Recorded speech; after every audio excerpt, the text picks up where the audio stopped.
एक जमींदार था, एक उसकी घरवाली थी।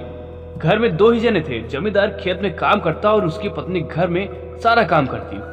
पति पत्नी दोनों ही गर्म स्वभाव के थे। थोड़ी थोड़ी बात पर दोनों में ठंड जाती थी। कभी कभी तो घरवाली का बना बनाया खाना भी बेकार हो जाता था।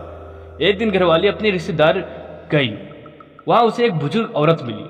बातों बातों में जमींदार की घरवाली ने बुजुर्ग औरत को बताया कि मेरे घरवाले का मिजाज बहुत चिड़चिड़ा है। वे जब तक मेरे से लड़ते ही रहते हैं। कभी कभी इससे हमारी बनी बनाई रसोई बेकार चली जाती है। बुजुर्ग महिला ने कहा, यह कोई बड़ी बात नहीं है, ऐसा तो हर घर में होता रहता है। मेरे पास इसकी एक अचूक दवा है। जब भी कभी तेरा घरवाला तेरे साथ लड़े तब तू उस दवा को अपने मुंह में रख लेना। इससे तुम्हारा घर वाला अपने आप चुप हो जाएगा। बुजुर्ग महिला अपने अंदर गई, एक शीशी भर कर ले आई और उसे दे दी।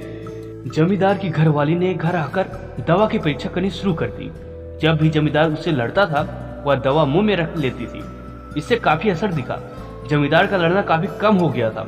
यह देखकर वह काफी खुश हुई। वह खुशी खुशी बुजुर्ग महिला के पास गई और कहा कि आपकी दवा तो कारगर सिद्ध हुई। आपने इसमें क्या क्या डाला है जरा बता देना, मैं इसे घर में ही बना लूंगी। बार बार आना जाना मुश्किल हो जाता है। इस पर बुजुर्ग महिला ने जवाब दिया कि जो शीशी में मैंने तुम्हें दी थी उसमें शुद्ध जल के सिवाय कुछ भी नहीं था।